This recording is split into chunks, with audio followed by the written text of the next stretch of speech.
না, সব আমাদের লোক থাকতে পারে, ওরা তো আগুন দিয়ে পোড়াবে, তো ওদের বাড়ি গাড়ি আছে, আর সেগুলো পাবলিক দিয়ে পোড়াবে আর কি করবে।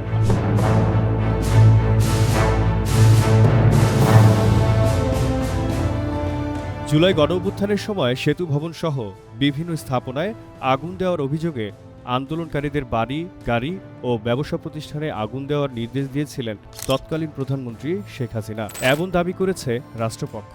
২০২৪ সালের ১৯ জুলাই আওয়ামী লীগের সাধারণ সম্পাদক ওবায়দুল কাদের ও তৎকালীন পররাষ্ট্রমন্ত্রী হাসান মাহমুদের সঙ্গে শেখ হাসিনার ফোনালাপের লিখিত সংস্করণ আন্তর্জাতিক অপরাধ ট্রাইব্যুনাল ২-এ উপস্থাপন করা হয়েছে। জুলাই গণঅভ্যুত্থানের সময় সংগঠিত মানবতা বিরোধী অপরাধের মামলায় চতুর্থ দিনের যুক্তিতর্কে প্রসিকিউটর গাজী মনোয়ার হোসাইন এসব কথোপকথন তুলে ধরেন। তাঁর দাবি, সরকারি সংস্থায় রেকর্ড হওয়া ফোনালাপ তদন্ত সংস্থা সংগ্রহ করেছে এবং পুলিশের অপরাধ তদন্ত বিভাগের ফরেনসিক পরীক্ষায় অডিওগুলো সত্য বলে পাওয়া গেছে। প্রসিকিউশনের উপস্থাপিত কথোপকথনে শেখ হাসিনাকে বলতে শোনা যায়, আন্দোলনকারীরা আগুন দিলে তাদের বাড়ি-গাড়ি ও ব্যবসা প্রতিষ্ঠানে পাল্টা ব্যবস্থা নিতে হবে। এক পর্যায়ে তিনি বলেন, তোরাও পুরাবি আয়, আমরাও পুরাবো।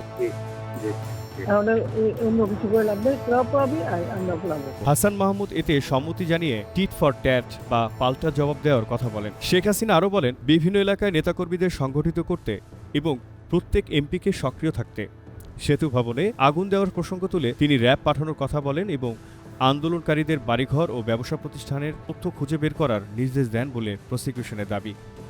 আরেক পর্যায়ে তিনি বলেন, যেখানে বড় জামায়াত হবে সেখানে র্যাব ও বিজিবিকে প্রস্তুত রাখতে হবে এবং প্রয়োজন হলে হেলিকপ্টার থেকে আন্দোলনকারীদের ছত্রভঙ্গ করার ব্যবস্থা নিতে হবে। ফোনালাপে বিএনপির নেতা রুহুল কবির রিজভীকে গ্রেফতারের প্রসঙ্গ উঠে আসে। শেখ হাসিনা বলেন, যে কয়টারে পারো উঠায় নিয়ে যাও। পাশাপাশি আওয়ামী লীগের নেতাকর্মীদের সতর্ক থাকার নির্দেশও দেন তিনি। ২০২৪ সালের ২১ জুলাই হাসান মাহমুদের সঙ্গে শেখ হাসিনার আরেকটি কথোপকথনও ট্রাইব্যুনালে উপস্থাপন করা হয়। সেখানে কূটনীতিকদের ব্রিফিংয়ের বিষয় নিয়ে আলোচনা করেন হাসান মাহমুদ। তিনি বিদেশি কূটনীতিকদের সামনে সরকারি স্থাপনায় হামলা ও পুলিশের ভূমিকার ব্যাখ্যা দেওয়ার কথা জানান। ইন্টারনেট বন্ধ থাকা নিয়েও কথোপকথনে আলোচনা হয়। শেখ হাসিনা বলেন, ইন্টারনেট চালু থাকলে উল্টাপাল্টা অনেক কিছু বলা হতো বলে তিনি মনে করেন। আন্দোলনের পেছনে বিএনপি, জামায়াত ও রিলিজিয়াস অ্যাক্টিভিস্টদের যুক্ত করার বিষয়েও কথা হয়। হাসান মাহমুদ জানান, সরকারের বক্তব্যে বিএনপি, জামায়াত ছাড়াও রিলিজিয়াস অ্যাক্টিভিস্ট শব্দটি ব্যবহার করা হচ্ছে। শেখ হাসিনা আন্দোলনকারীদের কর্মকাণ্ডকে তালেবানি স্টাইল বলে মন্তব্য করেন বলে প্রসিকিউশন জানায়। টেলিভিশন বন্ধের হুমকির অভিযোগ। ট্রাইব্যুনালে তৎকালীন তথ্য ও সম্প্রচার প্রতিমন্ত্রী মোহাম্মদ আলী আরাফাত ও ওবায়দুল কাদেরের আরেকটি ফোনালাপও উপস্থাপন করা হয়। সেখানে সংঘর্ষের খবর প্রচার করা টেলিভিশন চ্যানেলের বিরুদ্ধে ব্যবস্থা নেওয়ার কথা বলা হয়েছে। আরাফাত বলেন, সংঘর্ষের ভিডিও বা ছবি প্রচার করলে কোনো কোনো টেলিভিশনকে এনিমি অব দ্য স্টেট ঘোষণা করে বন্ধ করে দেওয়ার হুমকি দেওয়া হয়েছে। বঙ্গবন্ধু স্যাটেলাইটের মাধ্যমে সংঘর্ষের ছবি প্রচারকারী চ্যানেল শনাক্ত করে তাৎক্ষণিকভাবে বন্ধ করার নির্দেশ দেওয়ার কথাও জানান তিনি। এছাড়া বৈষম্য বিরোধী ছাত্র আন্দোলনকারীদের সঙ্গে আলোচনার প্রসঙ্গ ফোনালাপে উঠে আসে।